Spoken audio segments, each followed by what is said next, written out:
If you want to update firmware of your DJI Osmo Action 6, all you have to do is just to connect this camera into your smartphone, Android smartphone or iOS. So you have to search for this DJI Mimo application in App Store or Google Play Store, open it, and right now we have to make sure that your camera is connected.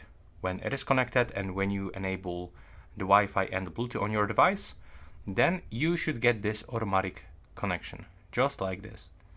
And right now when you go for the home, the left bottom corner, you should find this information, new firmware available. So when you click on this, you can find firmware version, size, and percentage, and also all new features. So currently it adds support for 8K video recording, something that wasn't actually previously. And now click install button. Now as you can see, it starts downloading, installing, and we have to wait until the process will be finished.